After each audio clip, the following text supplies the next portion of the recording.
قارون کون تھا؟ قارون یسہر کا بیٹا تھا، بہت ہی شکیل اور خوبصورت آدمی تھا، اسی لیے لوگ اس کے حسن و جمال سے متاثر ہو کر اس کو منور کہا کرتے تھے۔ اس کے ساتھ ساتھ اس میں یہ کمال بھی تھا کہ وہ بنی اسرائیل میں تورات کا بہت بڑا عالم اور بہت ہی ملنسار با اخلاق انسان تھا، اور لوگ اس کا بہت ہی ادب و احترام کرتے تھے۔ لیکن بے شمار دولت ان کے ہاتھ آتے ہی اسی کے حالات میں ایک دم تغیر پیدا ہو گیا، اور سامری کی طرح منافق ہو کر حضرت موسیٰ علیہ السلام کا بہت بڑا دشمن ہو گیا، اور اعلیٰ درجے کا متکبر اور مغرور ہو گیا، یہاں تک کہ حضرت موسیٰ علیہ السلام سے لوگوں کو برگشتہ کرنے کے لیے اس خبیث نے یہ گندی اور گھنونی چال چلی کہ ایک عورت کو بہت زیادہ مال و دولت دے کر آمادہ کر لیا کہ وہ آپ پر بدکاری کا الزام لگائے۔ چنانچہ عین اس وقت جب کہ حضرت موسیٰ علیہ السلام واز فرما رہے تھے، قارون نے آپ کو ٹوکا کہ فلاں عورت سے آپ نے بدکاری کی ہے۔ حضرت موسیٰ نے فرمایا کہ اس عورت کو میرے سامنے لاؤ۔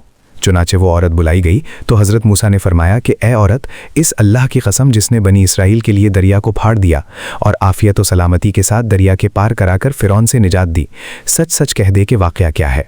حضرت موسیٰ علیہ السلام کے جلال سے عورت سہم کر کانپنے لگی، اور ان نے مجمع عام میں صاف صاف کہہ دیا کہ اے اللہ کے نبی، مجھ کو قارون نے کثیر دولت دے کر آپ پر بہتان لگانے کے لیے آمادہ کیا ہے۔ اس وقت حضرت موسیٰ علیہ السلام آپ دیدہ ہو کر سجدہ شکر میں گر پڑے، اور بحالت سجدہ آپ نے یہ دعا مانگی کہ یا اللہ، قارون پر اپنا قہر و غضب نازل فرما دے۔ پھر آپ نے مجمع سے فرمایا کہ جو قارون کا ساتھی ہو وہ قارون کے ساتھ ٹھہرا رہے، اور جو میرا ساتھی ہو وہ قارون سے جدا ہو جائے۔ چنانچہ 2 خبیثوں کے سوا تمام بنی اسرائیل قارون سے الگ ہو گئے۔ پھر حضرت موسیٰ نے زمین کو حکم کیا کہ اے زمین، تو اس کو پکڑ لے، تو قارون ایک دم گھٹنوں تک زمین میں دھنس گیا۔ پھر آپ نے دوبارہ زمین سے بھی فرمایا تو وہ کمر تک زمین میں دھنس گیا۔ یہ دیکھ کر قارون رونے اور بلبلانے لگا اور قرابت اور رشتہ داری کا واسطہ دینے لگا، مگر آپ نے کوئی التفات نہ فرمایا، یہاں تک کہ وہ بالکل زمین میں دھنس گیا۔ 2 منحوس آدمی جو قارون کے ساتھی ہوئے تھے لوگوں سے کہنے لگے کہ حضرت موسیٰ علیہ السلام نے قارون کو اس لیے دھنسا دیا ہے کہ تاکہ قارون کے مکان اور اس کے خزانوں پر خود قبضہ کر لیں۔ آپ نے اللہ تعالیٰ سے دعا مانگی کہ قارون کا مکان اور خزانہ بھی زمین میں دھنس جائے۔ چنانچہ قارون کا مکان جو سونے کا تھا، اس کا سارا خزانہ سبھی زمین میں دھنس گئے۔ قارون کا خزانہ، اس کو قرآن کی زبان سے سنیے۔ اللہ تعالیٰ کا ارشاد ہے کہ ہم نے قارون کو اتنے خزانے دیے تھے کہ ان خزانوں کی کنجیاں ایک مضبوط اور طاقتور جماعت بمشکل اٹھا سکتی تھی۔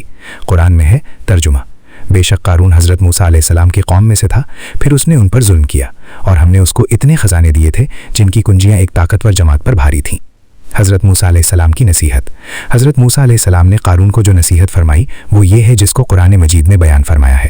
اسی خیرخواہی والی نصیحت کو سن کر قارون حضرت موسیٰ علیہ السلام کا دشمن ہو گیا۔ غور کیجئے کہ کتنی مخلصانہ اور کس قدر پیاری نصیحت ہے جو حضرت موسیٰ علیہ السلام کے ساتھ ساتھ ساری قوم قارون کو سناتی رہی۔